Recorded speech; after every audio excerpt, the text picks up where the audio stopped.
God is able. From disability to possibility.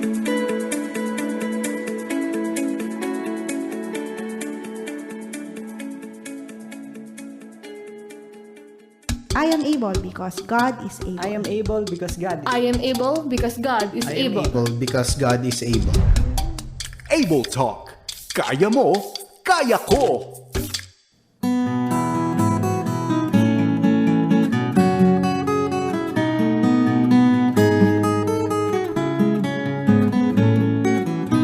Isang pinagpalang umaga, hapon, gabi, saan man kayo sa mundo, pinabati po namin kayo dito sa God is Able ng isang pinagpala, payapa at tunay na puspos na pagmamahal na Pasko at bagong taon lahat ng ating taga-subaybay at syempre po ang ating mga tinatanghal at minamahal ho na persons affected by disability.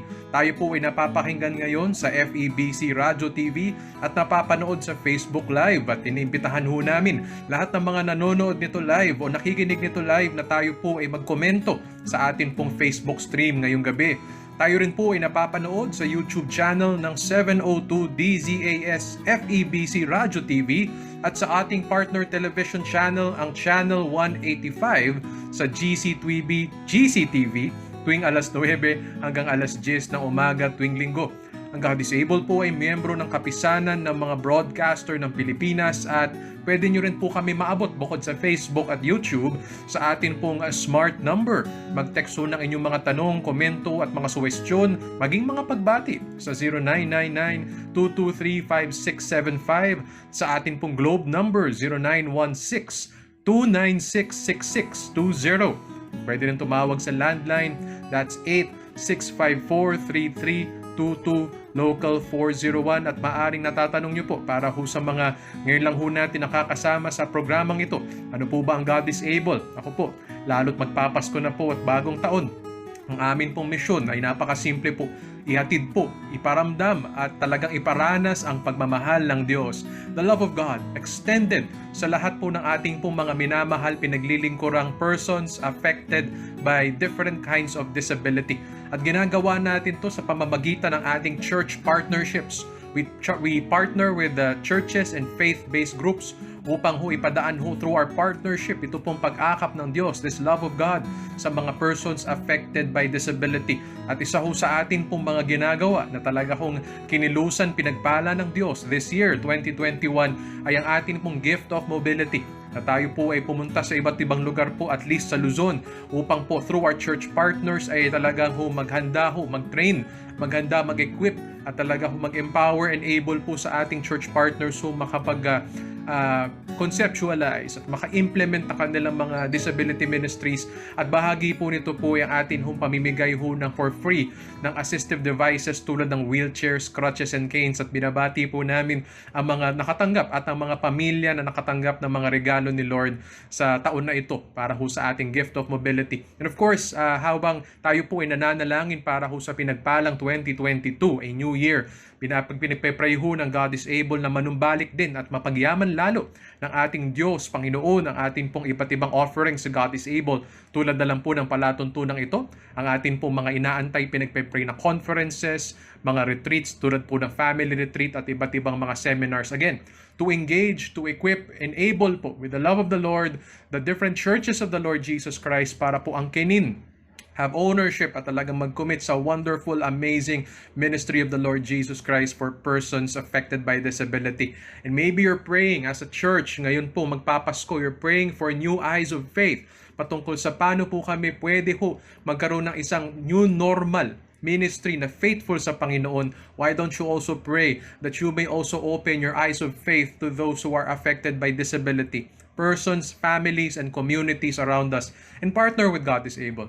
Tayo po ay pwede ho mag-set up po ng isang orientation na nawa ho'y humantong ho sa training or equipping at empowering ho ng atin ho mga kanya-kanyang disability programs.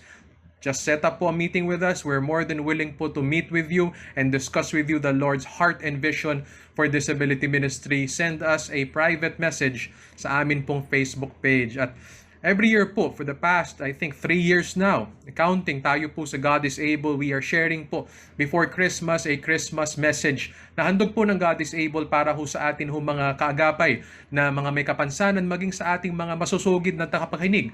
Or maybe you're listening, dropping by for the first time. We pray that our annual Christmas special message may minister to you as well. At alam ko po, kailangan ng bawat isa right now po ng ministry ho talaga. A word of encouragement, a word of truth, a word po that will guide us, perhaps wisdom, discernment, encouragement, at siyang tutulong sa atin, magtatawid sa atin through this year. It has been a very difficult year, lalo na rin po para sa mga tao pong naghirap, nawala ng trabaho, syempre po sa mga may kapansanan, may sakit. It's been a difficult year for us in one way or another at pinapanalangin po natin ang bawat isa.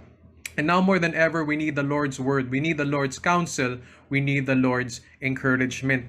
And if you'll allow me lang po to share with you a message po that I pray ay makaminister po sa atin, I'd like to share with us a message about the baby.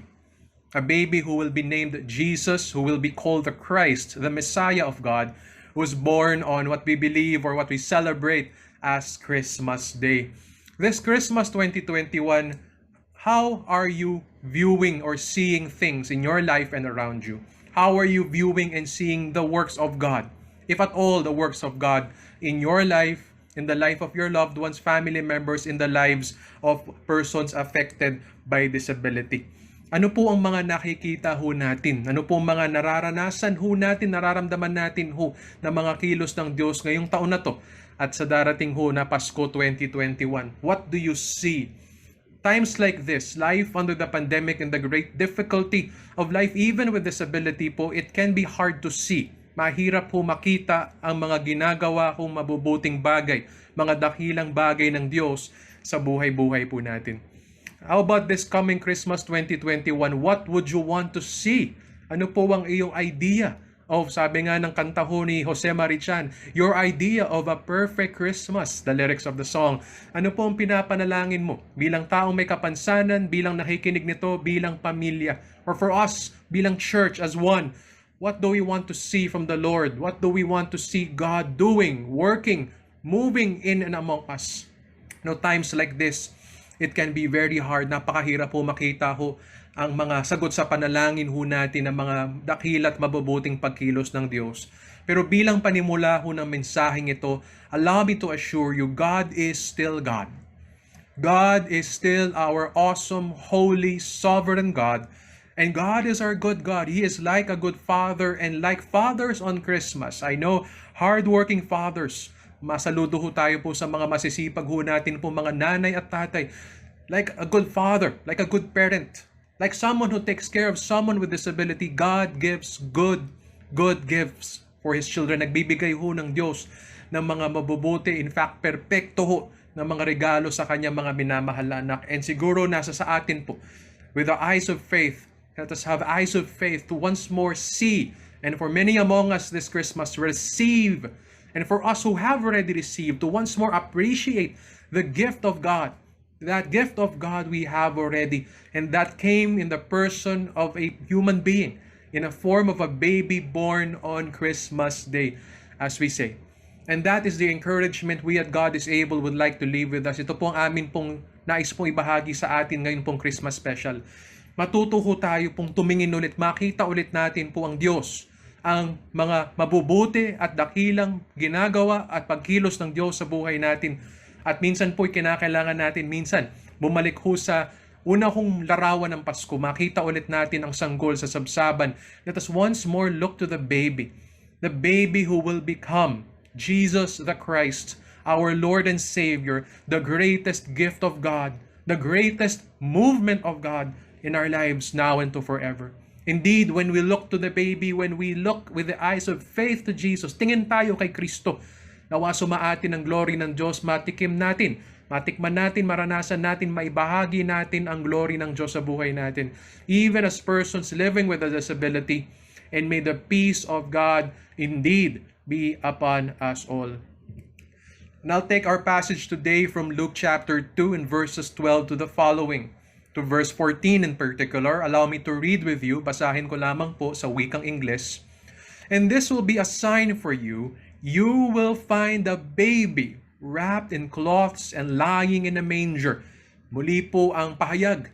Makita daw po nila na mga kinakausap po dito ang isa pong sanggol, a baby wrapped in cloths, lying in a humble manger. And suddenly there appeared with the angel a multitude of the heavenly army of angels, praising God and saying, verse 14, Glory to God in the highest, and on earth peace among men with whom He is pleased. Kita ho natin po ang isa ho napakagandang tunay na mabuting balita sa pamamagitan ng anghel. Meron daw pong isang sanggol sa sabsaban. At sa pamamagitan niya, kung makikita lamang po natin siya, kung tatanggapin lamang po natin siya, mapapatunayan natin yung sinasabing sa verse 14, Indeed, in our lives, in our times, even in the pandemic, even in our life with disability, glory has come to our lives. Not the glory of men, not the glory of men, but the glory of God Himself, the Creator God, the Sovereign God, the awesome God, our Father has come to us. We can experience God in our lives. And sabi nga po dyan po, kapayapaan, hindi lang para sa atin, kapayapaan para sa lahat ho ng tatanggap nitong biyayang regalo ng Diyos na dumating sa anyo ng isang sanggol, sa katauhan ho ng isang nilalang, isang human being, who we will know as Jesus the Christ. Sometimes po, it's hard to see how this is possible. It's hard to appreciate that God has already given us a special, perfect gift. It is hard to see and appreciate that God has already moved in our lives. He has given us His own Son in the flesh and in blood, the form of a child in a manger, the baby, Jesus the Christ. Sa panahon ho tulad po nito, hindi ho nalalayo sa panahon ho ng unang Pasko, parang hirap po makita, matanggap ito pong kabutihan, itong pagkilos ng Diyos sa buhay-buhay po natin. See, we live in a time po still under the pandemic for many people, saan man tayo sa mundo. We were trying po na buksan na ho ang ating pong mga ekonomiya, ating pong lipunan, pero po sa ilang bansa ho, nag-lockdown na naman sila dahil taas-baba ho ang kaso ho. Pinagpe-pray ho natin ang bawat isa, bawat bansa. Napakahirap po makita yung breakthrough.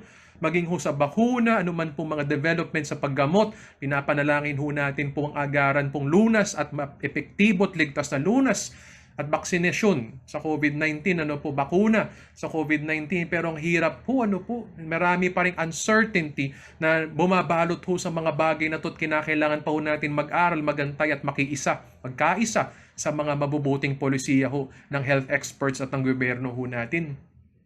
Ang hirap po makita ko sa mga buhay-buhay at bahay-bahay ho natin po itong mabubuting bagay ho ng Diyos, itong mga breakthrough ng Diyos, dahil po kahit ho tayo po, marami sa atin po, mga mahal nating may kapansanan, nawalan ho ng trabaho. Patuloy ko pong iniiyak sa Panginoon, pinapanalangin sa Diyos. Mayroon pong grupo ho, samahan ho ng ilan ho nating mga visually impaired o mga bulag nating mahal na kababayan ho. Naka-private message ko sa God is Able. At nananalangin po kami ng tulong dahil po ilan ho sa kanila, I think 30 sa kanila, ay nawalan ho ng trabaho sa pagmamasahe. Massage, na usually na-associate ho natin po sa mga kababayan ho natin pong hindi ho makakita. Napakahirap po makita po ang mga bagay po na to. Lalo na po sa taong may kapansanan, marami ho sa atin po. Kahit noon, kung tingin nyo po, kayo po are aware of sound mind or healthy mind, a healthy mind, marami sa atin na apektuhan po ng one form or another of a mental health condition, and our hearts and prayers, our embrace go out to you. At sa kabila ng lahat ng ito po, nandiyan ang paghihirap. At sa atin pong lipunan, naalala po natin, we're entering an election year, and lalo pong na-highlight gano'n po hati-hati ang ating lipunan patungkol sa ating mga nais and our desire para sa isang mas mabuting bansa. Indeed, times are uncertain, times are difficult, many are suffering. How can we see and appreciate the work of God, the movement of God, the gift of God in our lives? Well, let's look at the baby. Let's look to the baby. Balik ho tayo sa pagtingin natin sa sanggol na naging Kristo Jesus ng ating buhay.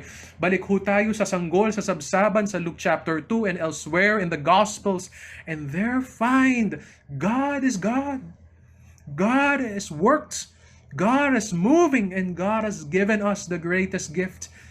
The baby, Jesus Christ, who will become the Christ, the Messiah, Our Lord and Savior is God's greatest gift. The greatest proof, ang pinakapatunay na buhay ang Diyos at kumikilos pa rin ang Diyos sa buhay natin ngayon ay si Kristo Jesus. Ang pinakatingin ko lamang sa panahon na to, kailangan nating marinig na patunay na buhay at may malasakit at kaya ho ng Diyos. God is able. Tingnan ho natin po ang kanyang pagbibigay ni Kristo Jesus sa buhay-buhay ho natin ngayon. When you look to the baby, when you see Jesus Christ, you see, and I pray you receive, the greatest gift of God. The greatest gift of God. Si balikan, sinabi ko po kanina, hindi naman nalayo ho masyadong panahon ng unang Pasko sa pinagdadaanan nating kahirapan ho ng panahon na ito. Noong time ho ng mga Hudyo, in the time of the first Christmas, mahirap din ho ang buhay para sa mga Hudyo. You see, sila po ay napapasailalim ho sa mga wicked ho na rulers, sa mga Herodes ho. Sila po ay napapasailalim ho ng anino, the shadow of the Roman Empire. At siyempre po medyo ho mabigat ho na pasanin ito pong kapangyarihan ng Imperyo Romano, dahil minsan po malupit na imperyo po ito. At minsan ho iba ang tingin sa mga hindi ho Romano. Pero bukod ho sa sitwasyon ho ng politika, lipunan po, nahirap din ho ang pamumuhay para sa marami sa kanila. At syempre pa po, kung babalikan natin ang kanilang buhay pananampalataya, ang buhay bilang Israel o remnant ng Israel ho nila, wala na po ang mga dakilang hari tulad ni David. Wala na po yung mga dakilang palasyo na tinirhan ho ni Solomon. Ang templo po ilang beses na ho ninakawan at pinabagsak at kinailangan pang i-rebuild. Hindi na po to tulad ng Israel ng dati. Hindi na po to ang Israel ni David at ni Solomon. Wala na po ang mga dakilang hari nila at Herodes po. Isang corrupt, wicked at napaka-vain at self-serving na Herodes ang nakaupo at namangangasiwa ng buhay-buhay ho nila. At pagdating ho sa kanila hong pananampalataya, hirap din po para sa kanila dahil wala ho parang naririnig na tinig ng Diyos. Dahil may mga paniniwala na tumigil na ho ang panahon ng mga propeta. Wala na ho mga Isaiah, Jeremiah ho, until bigla hong tinawag ho at nagsalita si John the Baptist sa New Testament. At syempre pa po, dumating ho at nagministeryo si Jesus Christ. May katahimikan ho nung unang Pasko. May katahimikan na lalo nagdadagdag ho sa kanila ho ng uncertainty, lalo nagdadagdag ng pangamba, lalo nagpapabigat ng kanilang isip at buhay. Di ho ba parang buhay lang natin noong 2020, 2021? Out of nowhere, dumating ang pandemya po, dumating ho ang grabing kahirapan po, at ngayon tulad nila, nabubuhay tayo sa uncertainty. Some of us fear about the future, and I will not blame you. I am with you. We all feel the reality of our mortality. We all feel our vulnerability. We all feel the uncertainty. Hindi po akong tipo magsasabi sa iyo na hindi, baliwalain mo lang yan, mawawala naman ang fear. Nakakaramdam tayong lahat yan. Pero sa gitna ng lahat ng yan, at sa kabila ng lahat ng yan, sinilang nung unang Pasko. At nawa ngayon sa nakikinig nito, dumarating sumasayo ang sanggol. Yung pala pong anak ho ng Diyos. Siya po palang Kristo Jesus, ating Panginoon at tagapagligtas. Sa panahon ng mga Herodas at mga Caesar Augustus, in the time of the Herods and the Caesar Augustuses of the world, in a time of silence in Israel, in a time when David is no more, in a time when prophets seem to be no more, there comes the greatest gift of God. Para ho sa mga nananampalataya sa panahon nila, sino nga ba itong inaantay-antay ho nilang regalo ng Diyos? Ang kaligtasan ng Diyos. The Messiah. The Messiah. At tinupad ng Diyos ang kanyang pangako because God is good and God is faithful. Sa tamang panahon, sa perpektong panahon, pagkakataon dumating sinilang sa mundo ang kanyang anak, ang Mesiyas. Emmanuel, God is with us, Jesus Christ. Kita ho natin po sa kabila ng bumabalot na sitwasyon, sa lipunan, sa politika, sa ekonomiya, sa mundo, at sa buhay-buhay natin, dyan ho dumarating ho ang Panginoon . Dyan ho nangungusap ang Panginoon. At sa pamamagitan ng sanggol na lalaki bilang Jesucristo, dyan dumarating ang kaligtasan ng Diyos. Tunay nga, Jesus is God's greatest gift.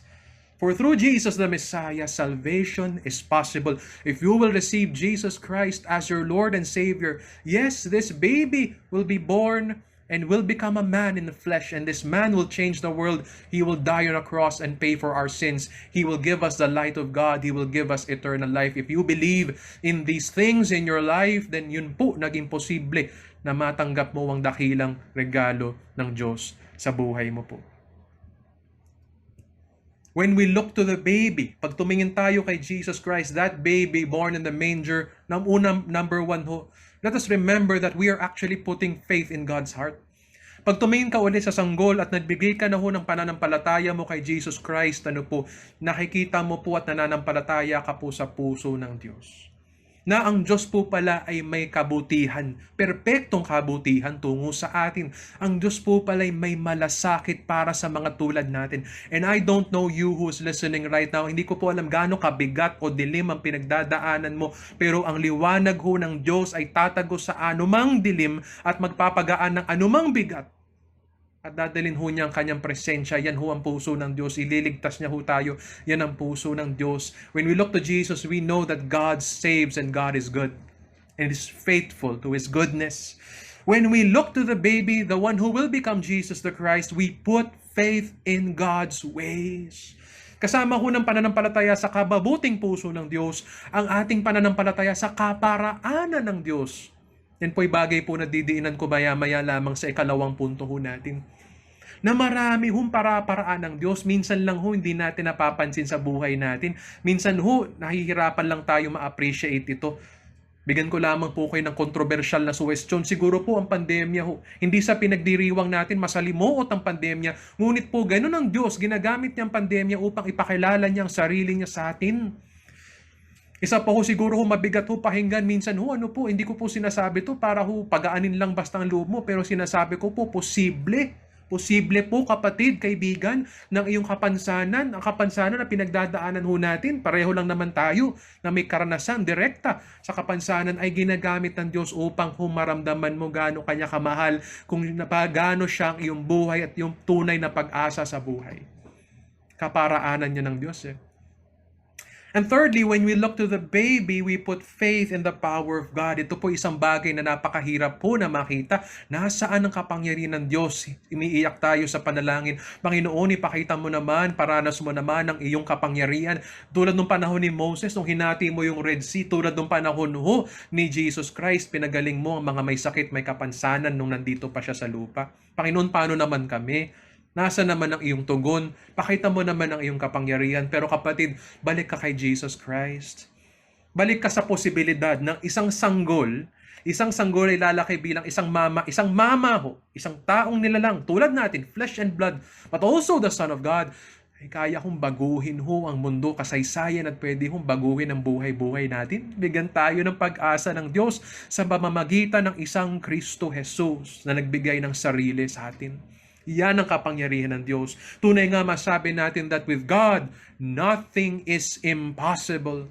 Na kahit po sa isang sanggol, na lalaki bilang isang mama, siya pong magiging nag-iisa guro at propeta ang bigay ng kanyang tanging buhay sa krus ng Kalbaryo, pwede maligtas ang maraming mananampalataya sa kanya at magkakaroon ng pinagpalang buhay ng Diyos sa buhay nila. Yan po ang regalo po ng Diyos. Yan po ang regalo po ng Diyos. Sabi po ni Dan Schaefer, Christmas celebrates the awesome and amazing fact that God is grander, wiser, and more mysterious than we could have ever imagined. Ito'y lahat tungkol sa Diyos. Ng Diyos ay dakila, awesome. Ng Diyos ay alam niya ang kanyang ginagawa, perpekto siya sa kanyang paraan at kabutihan. He is wiser than us. God's ways are higher than us. Kahit pandemya at kapansanan po'y gagamitin ng Diyos, kahit pong ating madilim na nakaraan o ang ating pong mga masalimot na dinanasan sa mga may kapansanang ginudge, tinigmatay dito. Alam niyo po, ang puso ng Diyos ay para sa inyo. And the mystery of it all, ang misteryo ng Pasko rather, is that sa pamamagitan ng isang sanggol, ang liwanag, ang kaligtasan ng Diyos ay darating sa buhay nating tatanggap sa Kanya. Kaya siguro tayo nahirapan makita po ang pagkilos ng Diyos, ang kabutihan ng Diyos sa panahon na ito. Minsan nalimutan natin ang buhay sa Diyos ay misteryo. Hindi natin pwede madiktahan ng Diyos, makompute ang Diyos.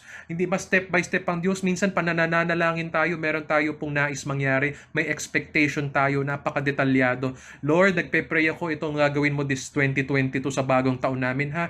Lord, gagaling ako sa sakit. Lord, mabuti ang kalagayan ko sa kapansanan. Lord, magkakatrabaho ako. Lord, biglang mawawala yung mga problema ng pamilya ko. Lord, gagamitin mo ako sa ministry, sa mission. Paano kung baliktad ang mangyari?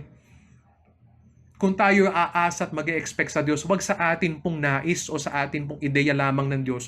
Umasa tayo po sa puso ng Diyos, sa kaparaanan ng Diyos, sa kapangyarihan ng Diyos. Again, if we must put faith in God, look to the baby. Look at the baby Jesus Christ as He grows. And there prove, and there put your faith in God's good heart, in God's sometimes mysterious but nonetheless perfect ways. They are good for us. And God's power, God is able. God is able. Natanggap mo na po ba ang pinaka-mabuti, dakilang regalo ng Diyos? Natanggap mo na bang sanggol na lumaki bilang Jesus, ang Mesiyas, ang Kristo ng buhay natin? Sana ngayong Pasko, makumpleto ang iyong Pasko, maging perpekto ang iyong Pasko. Wala na mas gagandang Pasko kaysa na si Kristo ay nasa puso, nasa buhay natin at naway ng mga mahal natin sa buhay. At doon maranasan natin, makita natin, ma-appreciate natin, ay mabuti ang Diyos. At may dakila pang ginagawa ang Diyos sa panahon natin ngayon. Minsan nakatingin tayo sa mga maling bagay, pasintabi sa mga nanonood sa Facebook, nakakagutom ang aking susunod na visual. Nakatingin tayo masyado sa mga palamuti, sa mga regalo, sa mga karangyaan at mga excess baggage paminsan, na dala-dala ng season ng Pasko. Nanalimutan na natin gaano kasimple at kababang loob ng Pasko at ng mensahe ng Pasko. Kaya natin minsan hindi nakikita po ang mga misteryoso and yet dakila at mabubuting pagkilos ng Diyos. Baka minsan masyado tayo nakatingin sa mga gusto nating tignan, sa mga bagay na minsan makasarili masyado. Hindi naman masama isipin ng sarili at magnais ang konti mang pagpapala sa mabuti. Pero minsan masyado na natin inaangat ang sarili natin. Masyado na po natin inaangat ang gusto natin kumpara sa mas gusto at mabubuting bagay ng Diyos. Minsan nakatingin na po tayo sa regalo. Nagkaroon po ng isang pag-aaral sa Estados Unidos po at nalaman po sa pag-aaral po na yun sa Estados Unidos, if I may quote, galing po ito sa National Retail Federation, one of those past years, gumagastos daw ang mga Amerikano ng umaabot ng $600 billion sa mga bagay-bagay, regalo at merchandise tuwing Black Friday at tuwing magpapasko na, the Christmas season. Kaya nyo po bang makapture yung number na yun?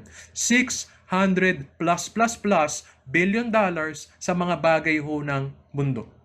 Hindi na sinasabing masama magregalo, pero minsan nakatingin na tayo sa regalo, sa gusto nating regalo. Sa mga bata nakikinig nito, alam ko meron kayong Christmas list o wish list para sa iyong mga magulang, pero wag tayo biglang magalit mag-alboroto, magdabog, magtampo kung simple lamang ang matanggap na regalo, because ang regalo po ay regalo lamang, bagay lang yan. Ang pagmamahal ng magulang mo ang mas mabuti para sa iyo. At minsan gagamitin ng Diyos ang pandemya o ang mahirap na karanasan ng kapansanan bilang isang kaparaanan, instrumento, para makita natin gaano tayo ka-blessed. Ako po bilang isang nag-aalaga na may kapansanan, asawa ng aking minamahal, kami pareho po. Hindi namin mabilang ang kabutihan ng Diyos. Hindi namin mabilang ang amazing things na ginawa, pinakita ng Diyos kahit sa aming sarili dahil sa aming dinadaaran right now. Ganon din po sa mga may kapansanan at nagmamahal, nag-aalaga sa kanila. Pinagpala kayo. Pinagpala po kayo, maniwala po kayo. Pinagpala po kayo kasi ngayon po, ginagamit ng Diyos ang inyong karanasan upang makilala nyo siya, tanggapin nyo siya, maranasan nyo siya sa inyong buhay. Pangalawa pagtuturo sa ating Christmas message, look to the baby. And when you look to the baby who will become Jesus the Christ, it will help you remember how God works. Sabi ko kanina, minsan hindi natin pwede ikahon o pwede madiktahan o pwede parang step by step ang mga kaparaanan at pagkilos ng Diyos. Let us remember how God works. Ang Diyos hindi natin pwedeng makontrol, diktahan, masukat ang kanya pagkilos sa buhay natin. Tignan niyo po paano kumilos ang Diyos sa unang Pasko. Paano dinala ng Diyos ang kanyang anak sa mundo. Now Joseph also went up from Galilee, from the city of Nazareth to Judea, to the city of David, which is called Bethlehem, because he was of the house and family of David. And in order to register along with Mary, who was betrothed to him and was pregnant. Dalawa lang naman karakter ang nais ko bigyan pansin natin dito po sa Luke chapter 2, verses 4 through 5. Si Joseph.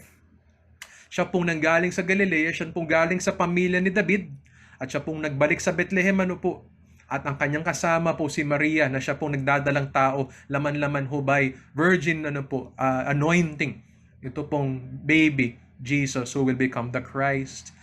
At kita ho natin po isang napakasimpleng larawan ng pamilya. And I'd like to bring up po here this beautiful picture, this humble but yes, amazing picture of a family. May tatay, Joseph, may nanay, si Mary, at syempre po ang isisilang na anak ng Diyos, si Jesus, the Christ, our Lord and Savior. Look at how God works. Tingnan niyo po paano kumilos ho ang Diyos. Kumilos ang Diyos sa pamamagitan ng isang pamilya. Hindi ho kung sino-sinong pamilya o hindi ho to pamilyang lumaki ho sa labis na kayamanan, karangyaan. Hindi na ho prinsipe si Joseph kahit galing po siya sa linya ni David, karpintero po siya. At si Maria po ay isa pong batang dilag po. Some would say she was an early teenager nung siya po ay nagdalang tao kay Jesus Christ. At yun nga po, grabe pong potensyal na kahihiyan at pwedeng ikamatay pa ni Maria itong risk, itong sugal na kanyang pagtanggap ho sa kanyang pagdadalang tao po by virgin anointing po dito po kay Jesus. And yet po, sila po ang tinawag at kinilusan ng Diyos. Hindi ho to pamilya ho na nabubuhay sa palasyo. Hindi to yung mga pamilya po na parang mga royal family na sinusundan ng mga paparazzi at pinapanood natin sa YouTube o sa TikTok, yung mga atin pong mga tinitingala mga nobles at mga aristocrat. O sino-sino pa ho mga tinitingala natin sa lipunan. Hindi po to hindi po to pamilya ng artista o ng politiko, hindi to pamilya po ng isa pong mayamang negosyante, hindi po to pamilya po ng isa pong influencer sa social media. And let me be very clear. Wala hong namang masama kung ikaw ay businessman, politician, leader, someone who lives in a mansion, alam niyo po ang Diyos, lahat ho tayo humahal ng Diyos. Pero siguro, pinapakita lang ng Diyos ho dito sa picture ng simpleng pamilya na to na kahit po walang-wala ka sa buhay, kahit hindi ka karapat-dapat sa lipunan, kahit hindi mataas ang tingin sa iyo o hindi ka influencer po, pwede ka kilusan ng Diyos at sa pamamagitan ng pamilya mo, isilang ang Panginoon at tagapagligtas ng buong daigdig, ang hari ng mga hari, Jesus Christ. Let us look at the simplicity of this Christmas family. Now let us look at our own families and our own experiences. Hindi ho ba posible na sa inyong simpleng pamumuhay, ano man ang pinagdaraanan ng pamilya mo right now o ng buhay mo right now, bilang taong may kapansanan, hindi ho imposible. Malamang dyan ka ho nilagay ng Diyos para dyan ho kumilos ho ang Diyos sa buhay mo. Maniwala ka, kaibigan, kapatid. When you look at the baby, una nating may dadagdag, may sabi, we remember God works in humility. Di ho bilib ang Diyos sa posisyon o sa bank account o sa accomplishments o sa mga sertipiko at tropeyo. Ang nakatingin ho ang Diyos sa puso. At kung ang Diyos ay kikilos at pagpapalain tayo, sa kaso ni Joseph at Mary, sa kanila ho, ginantimpala ho, pinadaan ho si Jesus the Christ as a baby. Titignan ho ng Diyos ang puso. Joseph was a righteous man. Mary, a righteous woman. Right in the eyes of God. At isa ho makikita ho natin pong karakter ho ng taong tama, karapat dapat sarap ng Diyos. May humility, may kababaang loob. Ngayong Pasko ho, kung nais natin makita ang pagkilos at kabutihan ng Diyos, magpakumbaba ho tayo. Alam ko kapatid, kaisa kita, maari ikaw po ay nahihirapan ngayon, ikaw ay galit, maari po ikaw ay may tampo sa Diyos o sa tao, maari po ikaw ay mababa ang tingin mo sa iyong sarili, maari nagtataas ka ng kamao right now sa galit sa mga nangyari sa iyo o ikaw ay lubog sa kalungkutan ng mga nangyari at ginawa sa iyo. Pero kapatid, ibigay mo ang puso mo, ang buong sarili mo sa Diyos. Humility. Sa pamamagitan ng kababaang loob, mga kaibigan, mga kapatid, when we are right with God in our hearts, our minds, in our souls, in our whole being, that's when we receive this gift. That's when we receive the work of God. Are you humble this Christmas?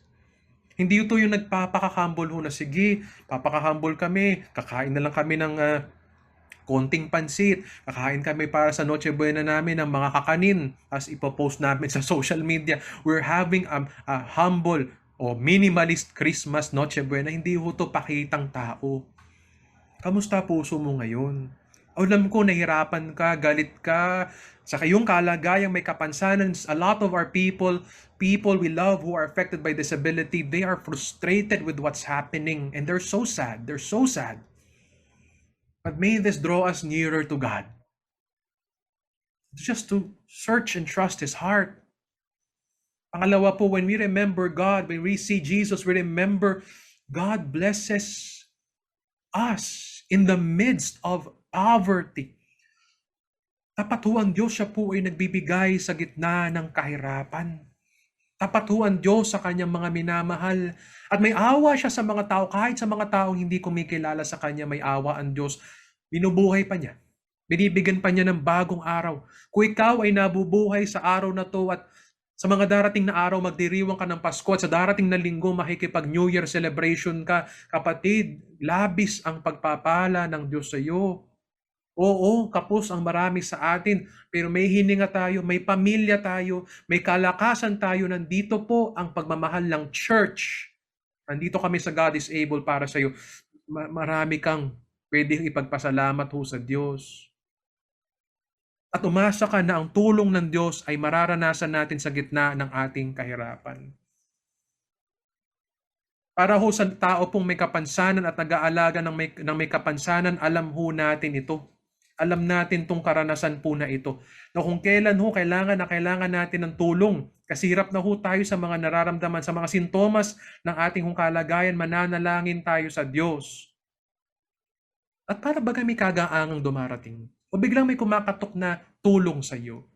O biglang binibigyan ka ng lakas ng Diyos para lumaban pa. Mahalin mo pa ang inaalagaan mo. Magpatuloy ka pa. Isa pang araw. Isa pang araw. Ito yung mga simpleng paalala na binibless tayo ng Diyos.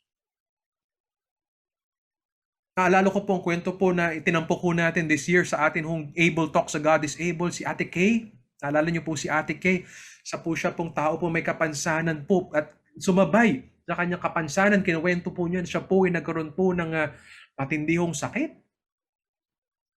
Matinding sakit, siya po ay na-hospitalize. At tao pong may serious na karamdaman at na-hospitalize at may kapansanan, nahirapan po siya.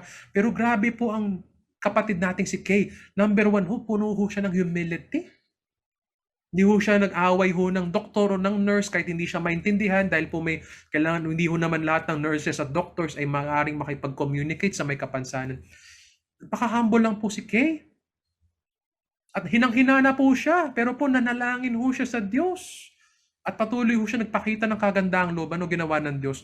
Pinagaling ho siya sa kanyang matinding karamdaman ho at ginawa hong patotoo sa kanya at sa ibang kanya hong healing journey this 2021. Balikan niyo po yung interview po na yun. Napakagandang kwento ni Ate Kay sa nating volunteer sa God is Able. Sa ko po naalala po, recently po, kumakailan lamang tinampok natin si Kuya Alan Gonzales. Marami ho siyang pinagpipray, pinagpapasyan. Siya po ay may visual impairment, hindi ho siya makakita. At siya po ay nananalangin saan siya magpapatuloy, dito ba sa Pilipinas o sa Estados Unidos. Pero po sa kabila ng mga bagay na kanya hong dala-dala sa isip at puso niya, siya po ay may pagpapakumbaba. At alam ho ni Kuya Alan po, anuman pong direksyon ng Diyos sa buhay ho niya, magpo-provide si Lord sa kanya. Kaya kahit wala pa ho, siguro sa panahon ng recording na to, ang sagot sa direksyon ni Lord kay Kuya Alan, alam ko saan man siya dali ni Lord because ang kanyang puso po ay sa Diyos. Ito'y magiging mabuti para sa kanya. Thirdly po, when we look to the baby and we remember God preserves us, keeps us alive in family. Maaari mo sabihin, Brother Pa, wala na akong magulang. Iniwan ako ng aking nanay o tatay o kapatid. Nasaan ang pamilya ko? Nandito kami. Churches of the Lord Jesus Christ para ho sa inyo. May mga tinampok ho tayong kwento sa God is Able, even years past po ng malulungkot na kwento ng tao may kapansanan na sila po either dinisown, pinabayaan ng kanilang magulang, at nakatagpo sila ng pamilya sa church, sa ministry, sa mga kaibigang tunay at may malasakit sa may kapansanan. Sa kabilang banda ho, meron ho tayong mga kwento tulad ni Kuya Lance. Kumakailan din ho, tinampok ho natin ang kwento ni Kuya Lance na sa pamamagitan ng pamilya, asawa, anak, physical family, but also spiritual family, kapatiran, mga ka-small group, mga ka-church. Nabibigyan ho ng sigla, pag-asa po at natutulungan si Kuya Lance. Ganon din po, maraming may kapansanan. At para ho sa pamilya po, ang napakahalaga ho natutunan namin this year sa God is Able ay ang kahalagahan ng acceptance sa pamilya. Kung maranasan mo kabutihan ng Diyos bilang isang tao may kapansanan sa iyong pamilya, physical, biological man o spiritual family, napakahalaga ng acceptance, pagtanggap sa atin, sa kung sino tayo sa harap ng Diyos. Kung tutuusin, lahat naman ho tayo may kapansanan, lahat ho tayo broken, shattered into pieces ng buhay ng wala sa Diyos. You might call it sin, but sin is basically a life apart from God. Pag walang Diyos sa buhay natin, walang kabutihan pagkilos ng Diyos, basag-basag ho, sira-sira ho tayo, disabled ho tayo, broken ho tayo. But doong natanggap natin ang Diyos sa pamamagitan ng sanggol na naging si Kristo Jesus. Kapatid, nabuhay tayo. Nagmahalan tayo, nagpatawad tayo, nangarap tayo. Nagkaroon tayo ng pamilya. Yun po, isa kong kinamamangako po sa God is Able at siguro may mga nakikinig nito from other ministries or organizations who look after persons with disability. Napakahalaga ho at kamangha-mangha ho nakita ko po ang kapangyarihan ng acceptance. At kapag tanggap mo ang isang tao sa kanyang kapansanan, sa kanyang pinagdaraanan, sa anumang brokenness in their lives, nadalo yung pagmamahal. At isang ministry ho na palagi kong binabalik-balikan sa kwento naming mag-asawa, the power of the ministry of God, the ministry of presence. Minsan ho sa mga Pasko tulad ngayon, nawala na ho tayong masabi sa bawat isa. Minsan ho, ang mahalaga na lang magawa natin, magtabi-tabi tayo. Sabay-sabay tayo mag-exhale ng panalangin sa Diyos. Iyak natin sa Diyos ang dapat. Kumapit tayo sa Diyos at mag-akapan na lang ho tayo bilang pamilya. O minsan magtingin na lang tayo sa mata at gumiti at magtawa na lang tayo. Magbahagi tayo ng pagkain sa bawat isa. Napakarami ho nangyari sa atin the past 2 years life under the pandemic. Hindi ho natin basta mapaliwanag sa isang pahayag lamang o sa isang preaching lamang o sa isa lamang conversation, hindi ho. Ganun kalaki ang nangyari sa atin. Daming nangyari. Pero minsan sa presensya, pagtatabi-tabi, pakikipamuhay, fellowship as we call it, sharing of food, sharing of prayer, sharing of laughter, sharing of gifts. Pamilya ho tayo. At sa pamamagitan ng humility, sa gitna ng poverty at kahinaan at vulnerability natin, at sa fellowship, ay physical, biological, or spiritual family, dyan ho nararanasan ang pagkilos ng Diyos. We remember the first Christmas. We remember the family of Christmas, Joseph, Mary, and the baby Jesus, living simply. They are poor. They don't live in the palaces. They're not celebrities or influencers, but hey, to them who are right before God, to them who suffer for the things of God, blessed are those who suffer for righteousness, Jesus says. For them who are truly a family of love, a family of God's word, a family of faith, they receive and appreciate the power and the works of God in their lives. Pangatlo po, nababahagi ko po sa Christmas special po na ito at naway na riyan pa ho tayo. Balik tayo kay Jesus Christ, look to the baby, and when you look to the baby with eyes of faith, you receive God's glory and peace. Nakikita natin with our eyes, but also with our eyes of faith, natitikman natin, nalalasahan, foretaste of things to come, eternal life, blessed life with God. Nararanasan natin kahit sa buhay sa mundo na to, sa gitna ng pandemya, sa realidad ng disability, God's glory is real and we can have, experience, share the glory of God. What is the glory of God? Siguro kung iisipin ko ang kadakilaan ng Diyos para tong liwanag. Liwanag na, alam mo masasabi natin sa liwanag, hindi natin pwedeng mahawakan ng liwanag eh. Hindi pwedeng habulin ng liwanag. Po, kahit hawakan mo, tatagos yung liwanag. Ano kailangan natin para ma-appreciate natin ang liwanag? Tumapat ka lang sa liwanag, bumabad ka sa liwanag. Kumbaga sa araw, bumabad ka lang sa ilalim ng araw, doon ma-appreciate mo ang liwanag. Ganun din sa Diyos. Hindi mo man naman kayang hawakan ng Diyos, masukat ang Diyos, hindi mo man kaya kung kontrolin ng Diyos. Tumapat ka lang sa Kanya at ibabad mo ang sarili mo sa glory, sa liwanag, sa init ng pagmamahal at kadakilaan ng Diyos. I guess that's one way of understanding the glory of God in our lives. And this Christmas, we are invited once more to have a piece of God's glory in our own lives, in our own experience. At syempre ho, kapayapaan, peace. Sumasa atin ho, natatanggap natin, nabubuhay talaga tayo ng peace. Sabi nila, napakahirap po magkaroon ng inner peace, ng kapayapaang panlooban sa panahon ho na tumahirap, pero hindi imposible. Posible po na mabuhay na may kapayapaan, na mabuhay ka sa sarili mo kahit sa iyong kondisyon o pinagdadaanan. Mabuhay ka kasama ng iba kahit pare-pareho tayo imperfecto, mabuhay lamang tayo sa ilalim ng Diyos. That's peace. Masabi nila ang kapayapaan, hindi naman yung kawalan ng problema o gulo sa paligid natin. Ang kapayapaan po, alam mo kung sino ang kasama mong naglalakad sa gitna ng hirap at kaguluhan ng buhay. Alam mo kung sino ang iyong good shepherd, and you shall not want, sabi sa Psalm 23. Who is the good shepherd? We know him to be this baby, this child who will become Jesus, the Christ, our Lord and Savior. May kwento po ng isa pong tao po na bulag. John chapter 9, paborito ko, foundational text o scripture ng God is able. At doon sinabi ho ng Panginoong Jesus mismo, itong anak po ng Diyos na ating pinagdiriwang ngayong Pasko. Sabi niya, tinatanong siya ng kanyang mga disipulo, bakit nabulag ang mamang yan? Kasalanan ba niya? Kasalanan ba niya ng magulang niya? Si Lord hindi mahilig ho sa masyadong drama eh. Hindi ho naghanap po ng sisisihin si Lord. Sabi ni Lord Jesus Christ, hindi dahil dyan. Huwag kayo maghanap ng sinong may kasalanan. Hanapin niyo ang kadakilaan ng Diyos. Anong pwedeng gawin ng Diyos kapag nagliwanag siya sa taong bulag? Nakakita yung taong bulag, pero higit po doon, siya po ay nakita ho ng lipunan ho at nabalik muli sa lipunan, pero higit pa ho doon, siya po ay naging tagapagsalita. You would argue he became one of the first evangelists of the Lord Jesus Christ, a blind man who Jesus Christ healed in John chapter 9. And many other instances in Scripture, ang puso po ng Panginoong Jesucristo ay kagalingan para sa may kapansanan. Pero ang kagalingan, ang glory ng Diyos, hindi lang yung mawala yung kapansanan. Kaya naman gawin ng Diyos yan. Paring tinatanong mo, bakit ako may kapansanan? Kasi may mas malalim ho na naiso mangyari ang Diyos. May mas mabuti at I would say, totoong liwanag ho ang Diyos sa buhay mo. Mas may glorifying ho sa buhay mo kaysa sa mawala ang iyong karamdaman o kapansanan. At ito ay makilala mo ang Diyos. Dakilain mo ang Diyos, pagsilbihan mo ang Diyos, ipagsabi mo, ibahagi mo ang Diyos sa pamamagitan ng buhay mo. Yan ang glory ni God at work in our lives.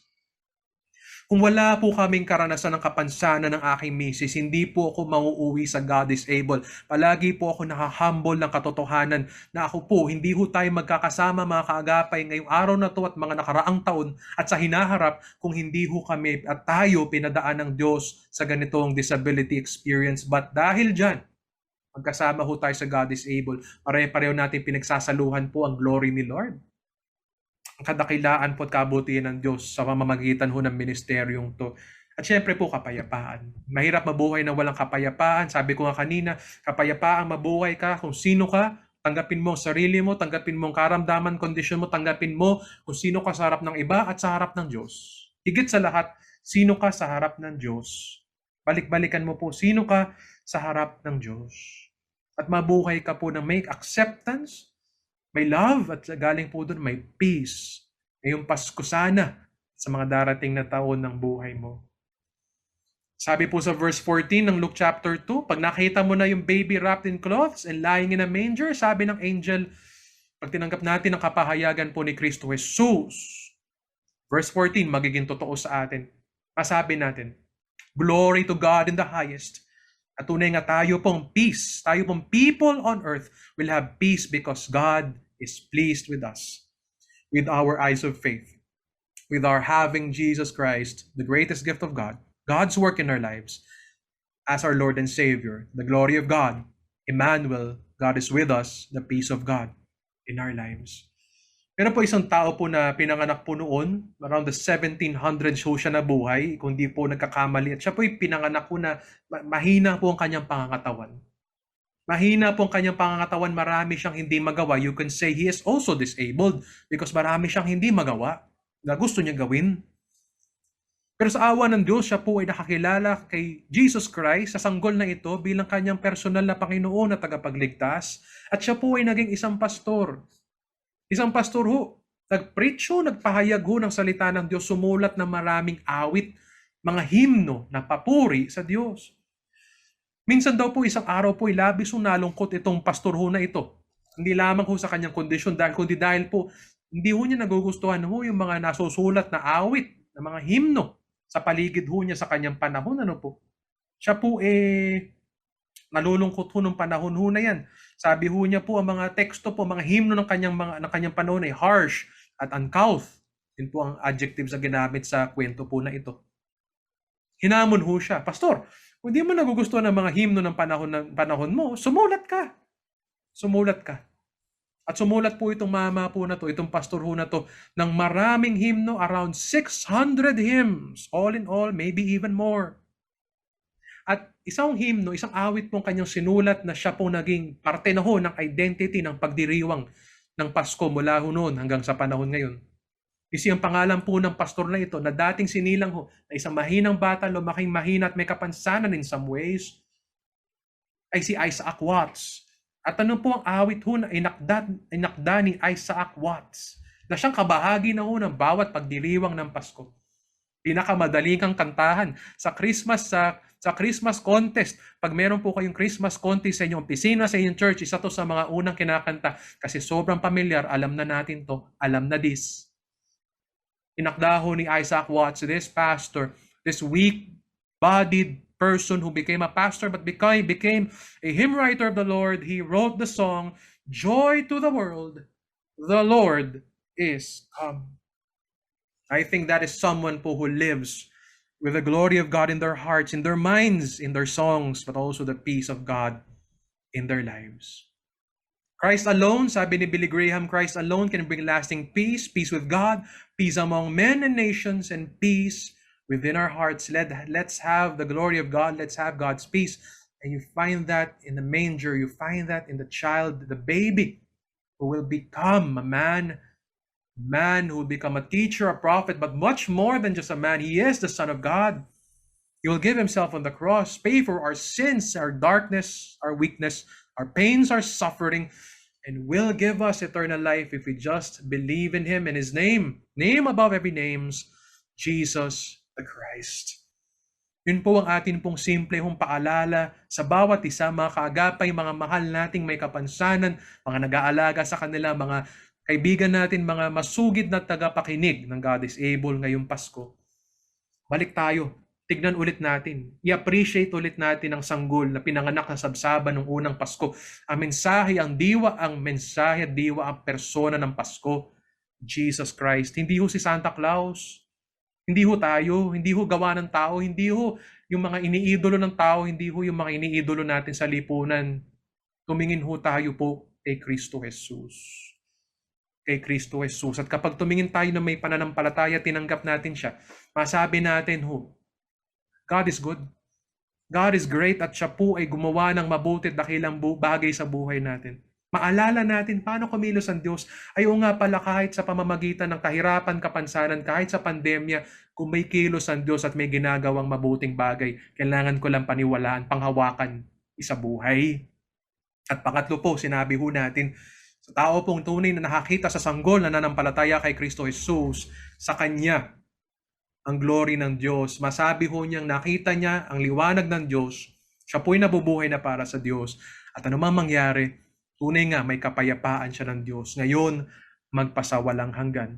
Yun po ang ating simpleng mensahe at nawa tayo po, panalangin po namin sa God is Able. Tayo po ay magkaroon po ng isang simpleng Pasko. Maaring tinatanong nyo, pinagpe-pray nyo, Lord, give us a good Christmas. Some of you are praying, give us a better Christmas. Let me propose. Hayaan nyo pong higitan ko ang expectations nyo.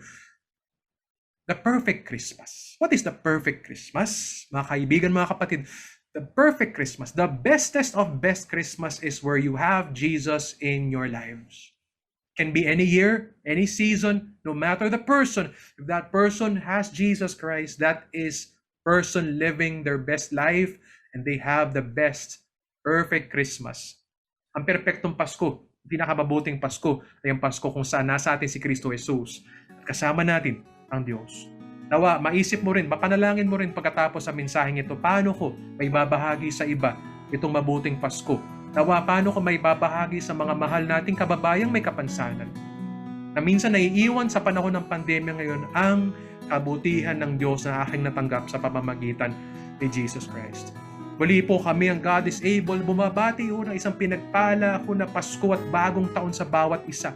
Muli ako po si Brother Paulo Sanchez po, Executive Director at isa po inyong kaibigang pastor dito sa God is Able. Bumabati po sa inyo. Pinapadala ko po ang akin pong mainit ho na pag-akap po at akin ho mabubuting panalangin sa aking mahal na Mrs. Maor, makapatiran sa Harvest Point Ministries at maging sa atin pong mga mahal na volunteers sa God is Able. Itunay nga, may pinagpala tayong New Year na inaasahan. Maraming salamat po sa inyong pakikinig at nawa ho talagang tayo po ilapit ng Diyos sa Kanya at sa mga kababayan nating may kapansanan, pagpalain po tayo ng Diyos. Mahal po namin kayo.